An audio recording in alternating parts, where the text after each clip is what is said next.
In the heart of West Africa, a political earthquake is taking place, and its epicenter is Burkina Faso. Captain Ibrahim Traoré, a 36-year-old military officer, has emerged as one of the most controversial and charismatic leaders on the continent. In September 2022, he seized power through a coup, becoming the world's youngest head of state. While military takeovers in Africa are not new, Traoré's ascent is different.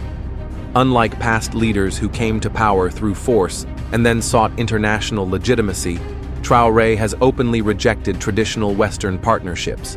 His bold rhetoric, radical reforms, and anti-colonial stance have sparked admiration across Africa and serious alarm in Western capitals.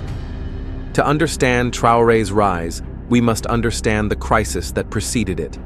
Burkina Faso has been suffering from a devastating Islamist insurgency for over a decade. Entire regions of the country have fallen under the control of extremist groups linked to Al-Qaeda and ISIS. More than 10,000 people have died, and over 2 million have been displaced. Previous civilian governments, despite receiving billions in foreign aid and military support, failed to contain the violence. Corruption, weak governance, and reliance on foreign troops fueled frustration. In this vacuum of trust, Captain Traoré staged a coup, arguing that only a new leadership could save Burkina Faso from collapse. Once in power, Traoré made it clear that his government would not follow the old playbook. His number one priority? Sovereignty, full independence from external control, whether military, political, or economic.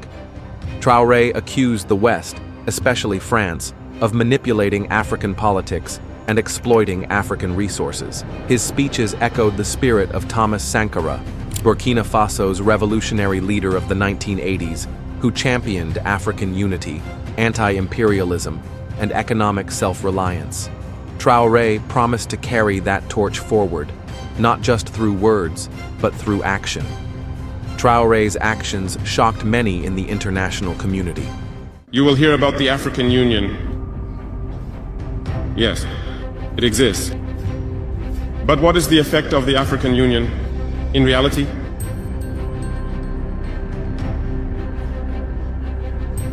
We cannot talk about integration in the theme and not talk about the African Union. Because it is this organization that should unite us, create real integration. But we regret to see these wars that persist on the African continent, killing millions of young people. One of his first major decisions was to expel French troops stationed in Burkina Faso. He argued that despite years of French military presence, the terrorist threat had only grown worse. Soon after, his government suspended French-funded NGOs, shut down French state media like RFI and France 24, and accused them of spreading propaganda. He also began publicly criticizing Western aid models, claiming they fostered dependency rather than development. His message was direct: Burkina Faso is not a colony. We will chart our own path.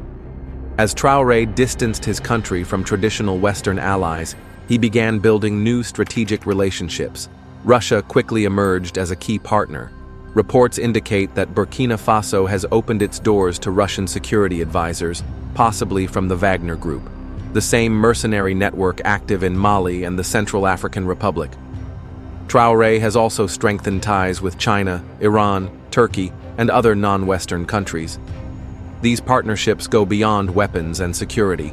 They include trade, infrastructure development, and diplomatic support. While the West warns of authoritarian influence, Traoré insists he is simply diversifying Burkina Faso's options.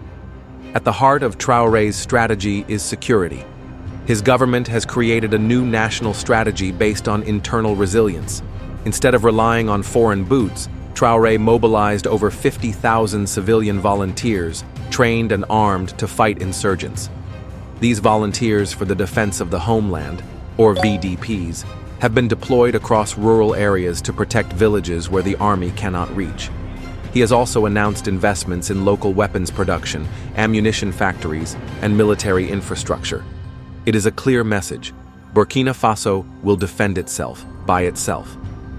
Burkina Faso is rich in gold, one of Africa's top producers. Yet the country remains one of the poorest in the world.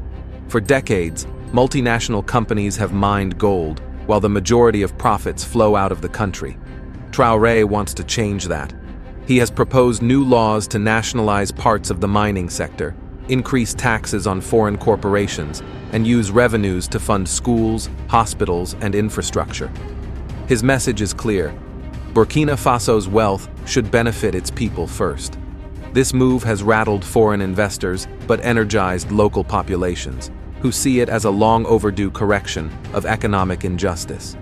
Traoré's most powerful weapon might not be military, it's youth support. With nearly 70% of the population under 25, Traoré has struck a chord with a generation tired of poverty, foreign control, and failed politics.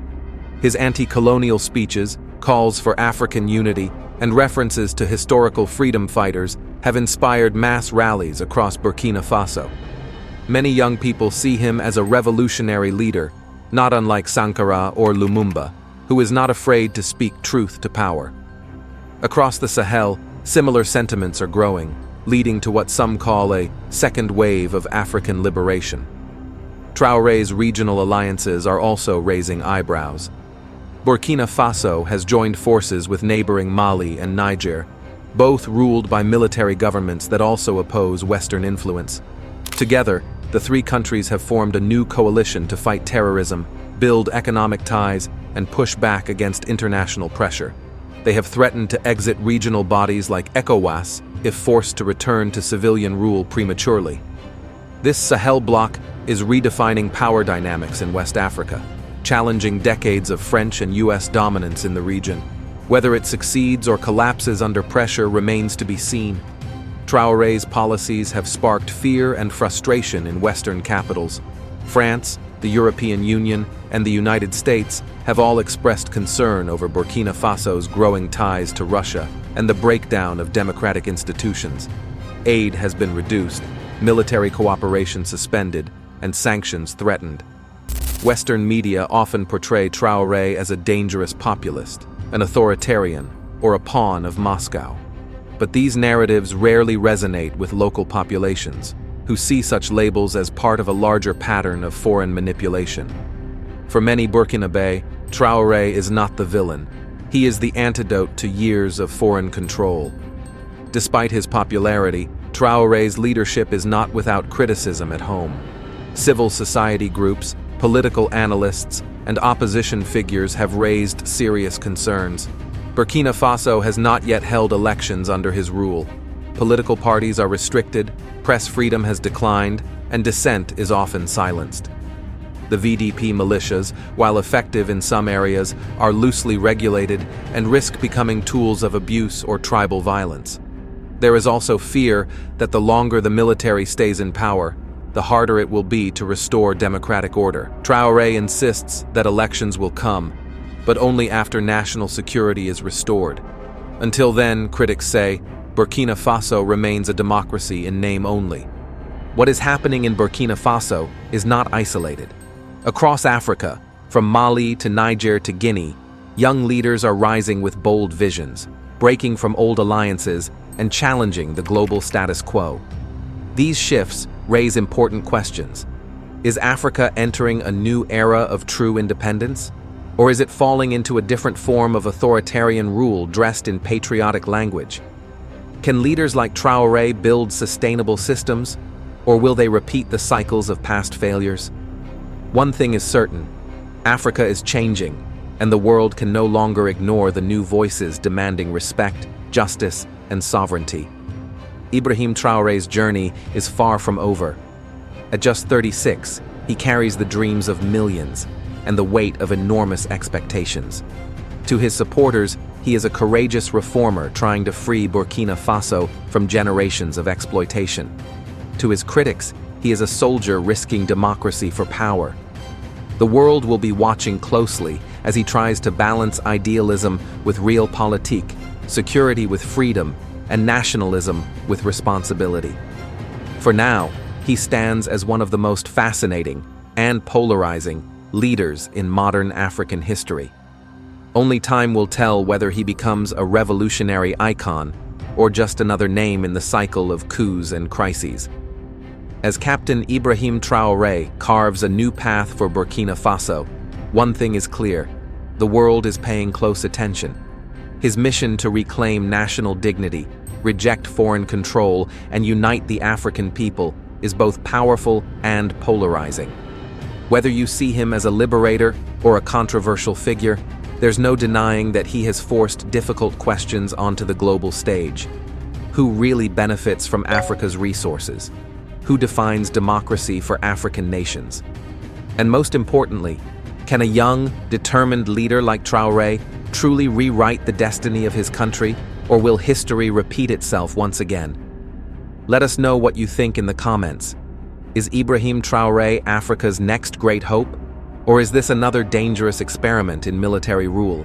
Don't forget to like, share, and subscribe for more deep dives into global stories that matter.